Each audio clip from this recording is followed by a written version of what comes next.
Ladies and gentlemen, welcome back to the Pitch Side podcast and to the channel, by the way. I'm your host, HD, the PSP. Like, share, comment on this YouTube version of this podcast and subscribe to the YouTube channel. Enable notifications to receive all the updates from these kind of podcasts and the main one on the channel here. Follow on social media. I'm at Side PSP on Twitter, Pitch Side Pod on Instagram, and of course, listen on Spotify, Google Podcasts, or any other platform. Welcome back to the African podcast, the CAF Champions League Road, and episode 8. Join us for more, and you are welcome.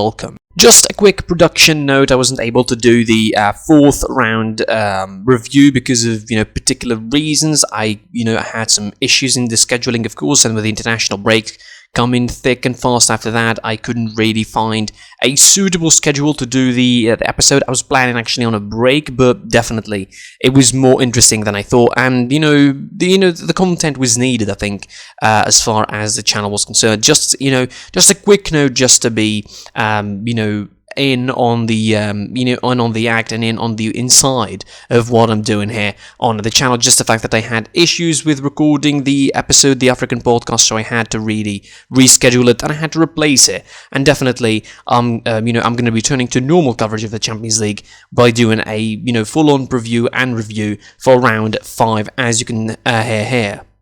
As usual, we kick things off chronologically speaking, following group by group from A to D, and we start from Group A, of course, the group of Simba and Al-Ahly. That group is pretty much looks done and dusted. Looks like we know who's going to be going through from that group. It's Simba and Al-Ahly, but obviously these two last rounds are going to be determining who's going to be going on top. Simba are hosting Wydad Club. Of course, the reverse game ended with a victory for the Tanzanian side 1-0, who I think one of the most impressive sides in the Champions League this season in Africa, certainly bossing the group, I would say, in terms of the performances that they played even better than the champions themselves. Al-Ahly always struggle in the group stages of this competition. Simba played really well for the last 4 games or so after a victory in the 4th round against Al-Ahly, beating them 3-0 in Tanzania. It was a pretty easy game really for Simba, considering everything, keeping clean sheets at home.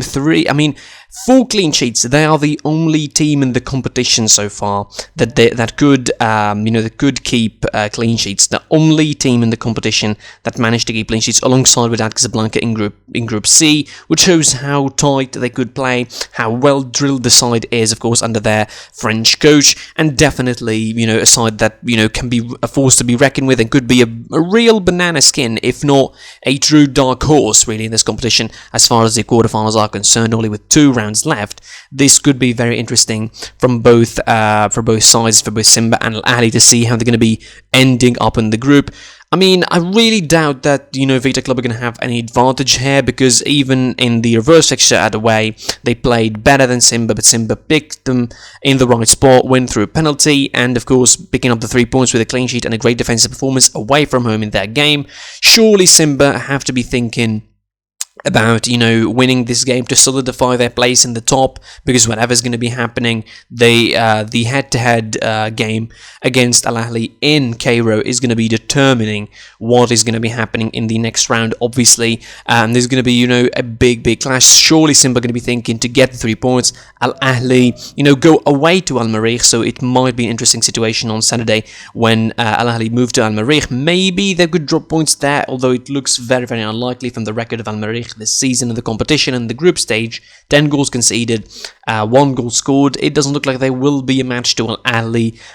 They weren't matched to them in Cairo, and they will not be a match to them in Sudan. You really can bet on that. So it really looks like Simba might be the favourites really in this group to go top. It's not going to be deferring too much in the advantage, but certainly in terms of morale boost and in terms of sending a message to the other teams in the competition, I think Simba are really done it well, and they're proving to be a tough nut to crack in this competition, certainly deservedly of topping the group ahead of the champions themselves. Al-Ahly 7 points, who travel to Al-Ahly, a side again wobbly, conceding 10 goals, a side that I expected to have a good run in this group stage, maybe qualify alongside Al-Ahly, but certainly it didn't happen, and Simba proved to be a very tough nut to crack. Clean sheets at home. Again, one of only two sides in this competition to keep clean sheets, so that has to be it's quite an achievement, really, when you look at it from that perspective. Really, it's quite an achievement from Simba to keep 4 clean sheets, including against Al-Ahly at home, against Wydad Club away from home, and against Al-Mariq as well away from home. So that group is pretty interesting. Not exactly open, but certainly the intrigue of the battle, who's going to be finishing on top, will be there for the couple of rounds. I think Simba going to be winning against Wydad Club, by maybe a really solid margin of 1 goal or 2 goals maybe at the very best, while Al-Ahly, I don't really see them losing points in any way, shape or form to Al-Mariq away from home at Sudan. I really don't see that happening anyway. So as it stands in that group, it is Simba with 10 points, 7 for Al-Ahly, 4 for Wydad Club, Al-Mariq with 1 point. Of course, a victory of Wydad Club could turn things around, but I really doubt that it will happen. From a group that has some intrigue in its top position into it to another group that doesn't have said intrigue. It's Group B. It's Mamelodi Sundowns group by baptism and fire, really. Mamelodi Sundowns with 12 points from 4 matches, 4 wins in a row, with an impressive tally of 10 goals to 2 conceded, the strongest attack of the competition. Probably the best playing side in this competition so far. They completely demolished Mazembe back and front, winning an aggregate score of 3-1 against Mazembe, who are, absolutely being, arguably the worst side of the competition, because if you look at the bottom of the groups, really, of this competition, you look at Al-Mariq, expected in some ways, considering that there is Al-Ahly in there. Petro Atletico always expected as well, because Horoya are a good side, with Wydad Casablanca dominating. Tungit in Group D, more or less, because it's their first time and you expect them to be bottom of the group. Nobody expected them to reach the group stage in the first place, so being bottom of the group makes sense, really. But as far as Mazembe are concerned, being the worst side, in my opinion, in this competition so far, their performance levels have dropped horrendously over the last couple of years or so. Obviously, the fact that they have no crowds in their stadium didn't help, because the fact is they lost against Mamelodi Sundowns in their stadium, ending an 80-match unbeaten streak in there, and also dropped points against Wydad at home. They didn't start well, so you don't expect them to go on well, and although surprisingly enough, they conceded only 3 goals, but the fact is they scored only once in 4 games, and that goal, was a consolation for a loss. It was pretty much it's a bad campaign, a campaign to forget, I think, for Mazembe. They still have, the opportunity to go through. Like, it's not like everything is done and dusted for the second spot, but surely it's going to be worrying for Mazembe, even if they get through the competition in the group stages. I don't really see them getting past the quarterfinals. Mamelodi Sundowns is going to be facing Hilal Omdurman away from home. Of course, they beat them 2-0 in the first game at home in South Africa. You really fancy them to beat them again, while, of course, Simba Wydad are going to be hosting Mazembe today in Algeria, and that should be on Friday, that is, and that should be a really interesting game for Simba Wydad. Probably their biggest chance, I think, of having an advantage of going through in this competition, winning against Mazembe at home. It's a very, very seizable opportunity, I would say, for them. They almost won against Hilal Omdurman at home, but they couldn't take their chances. The loss 5-1 against Sundowns, is going to hurt their record more than anything, but I don't think, but they still have the opportunity to go through. If they defeat Mazembe, and of course then you have, the game against Sundowns, away from home for Wydad in the next round, it might be, a great opportunity, I think, for them. And then Omdurman are going to be travelling to Congo to face Mazembe. So there's a whole host of mathematics in this group. But what I'm certain of is that Mamelodi Sundowns are not going to be losing, away from home to Al-Hilal Omdurman. I really fancy them winning. They have a great team. They have a very counter-attacking, threatening team, a strong team on counter-attacks, and their all-round play is really good as well. So they really improved with the last couple of seasons as well. Since winning the Champions League, they sort of faded away a little bit. Semi-final reached and afterwards, then a quarter-final, then out of the group stages. It certainly wasn't the best 3 years for Sundowns after that, but certainly this season has been their season in the group.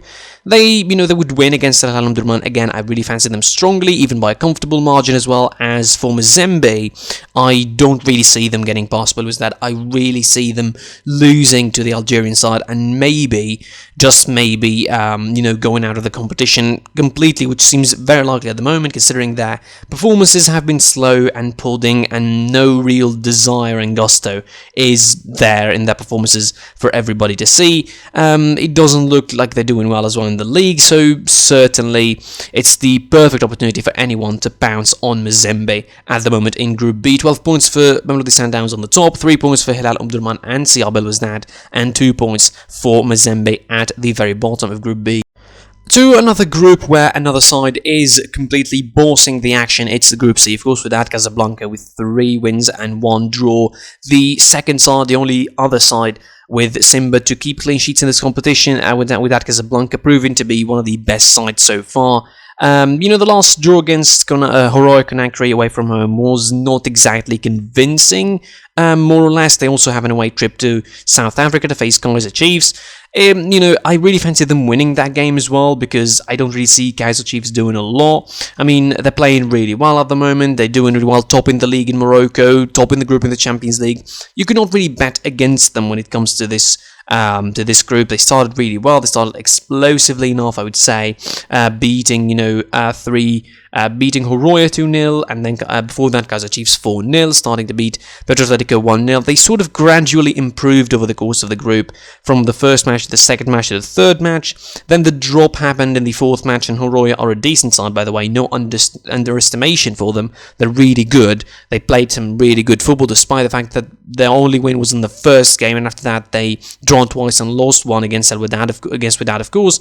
But certainly they're really doing well. They're really doing well in the group to keep hold of their, second place. Kaizer Chiefs have 5 points, as well as Horoya, so there's going to be this sort of battle between them to take the second spot behind Wydad. I really fancy Horoya to do that. I fancy them to take the second spot. I saw them as a better fit. Certainly, Kaizer Chiefs, as exciting as their football might be, they're not really stern defensively, and Horoya, I fancy them more to be more stern defensively over the next couple of games against, of course, in this one against Petro Atletico, and in the next game against Kaizer Chiefs at home. It's going to be interesting as well in this group to see who's going to be the second of the group. It seems like, the only group with an intrigue on top of it is Group A. The top battle in Groups B, C, and D is really pretty much done and dusted. Sticking with Group C, of course, Petro Atletico are going to be hosting Horoya, as Kaizer Chiefs host Wydad. So, I fancy the away sides in both games, although you really don't know what football can hide in store for us. But definitely, I fancy the two away sides in Wydad Casablanca and Horoya to go over the other sides and to capitalise and to finish, I think, this once and for all. It will be really interesting to see this battle brewing between Horoya and Kaizer Chiefs behind Wydad, and how it could affect their chances in going through to the quarter-final. And congratulations, by the way, for Sundowns and Wydad qualifying to the second round of the group. So as it stands at the moment, it's 10 points for Wydad, 5 for Horoya and Kaizer Chiefs in that battle for the second spot, and Petro Atletico with 1 point at the very bottom. Rounding up with Group D, of course, the group of Esperance Tunis, MC Alger, Zamalek, and Tunguid. And, despite what the standings might tell you in that one, the fact that Esperance Tunis with 10 points already qualified, of course, congratulations for them. MC Alger with 8 points, it seemed pretty close to qualification. Zamalek with 2 points, and Tunguid with 1 point. There's still maybe some battles to be had in the last 2 games for Zamalek in particular, because they host MC Alger, or they travel to Algiers to face MC Alger. The first game between the two sides ended in a goalless draw, where Zamalek looked slow and plodding, and that view only was improved, I think, going forward. They only scored once in 4 games. That's not really akin to Zamalek, who were scoring aplenty last season. They had a strong attack usually, but certainly with the travel of Mustafa Mohammed, making the transfer in Turkey, in Galatasaray, moving there, they lack the focal point of an attack in centre forward.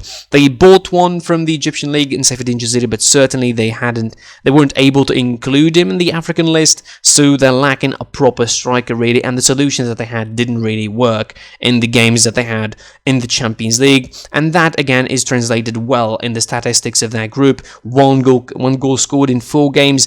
That's not the form of a side that were the runners-up last season, and you expect a drop of certain points to some teams, but not to the way that Zamalek have dropped this season. They're completely out of the picture.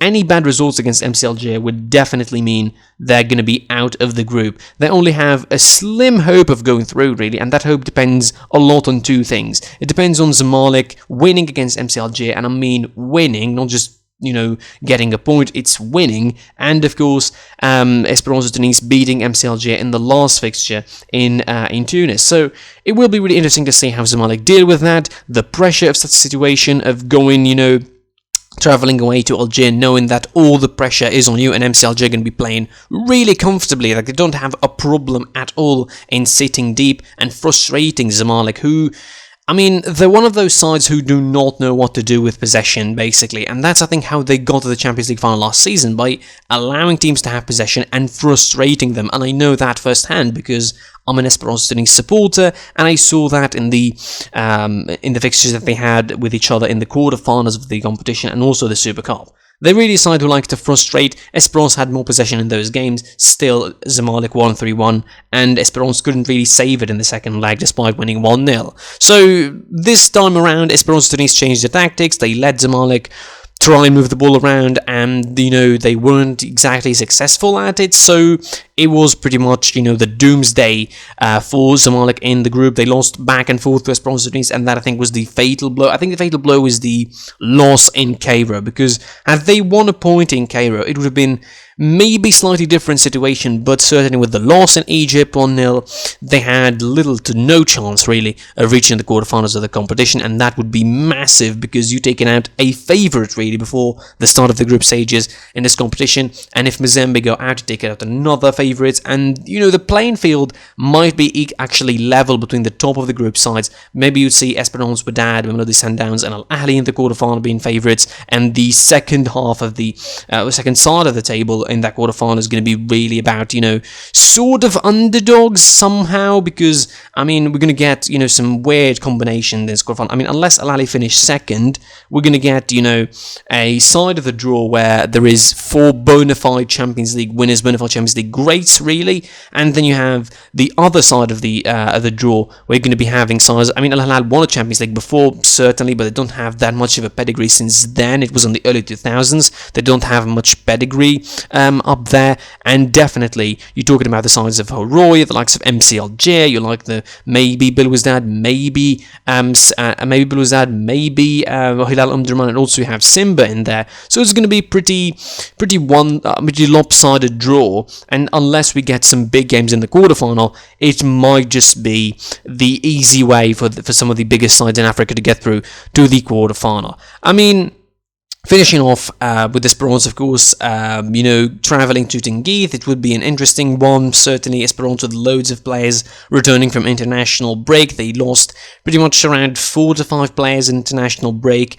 In there, of course, Hosseini Koulibaly was in Ivory Coast, and as well a couple of players were with the Tunisian national team. So it would be interesting to see which side Esperance de Tunis are going to be using in this game. Certainly, they already guaranteed their qualifications. They don't need to exhaust themselves a lot, but certainly an extra point is good. And definitely, if you want to, to have an extra point to avoid some sort of the mathematics of going first or second, a victory against Tenerife in Senegal would be really, really important, I think, for the Tunisian side, who definitely will be favourites heading into that quarterfinal of the competition. As it stands at the moment, it's 10 points for Esperance de Tunis in the top. MC Alger with 8, of course, Zamalek with 2. Very unlikely that they will make it through the group stages, and 99% they're done and out. And Tenerife, of course, thanks for participation. They get your trophy of participation and 1 point at the bottom of the group. Thanks for watching / listening to this podcast. Of course, like, share, subscribe, comment on the YouTube version,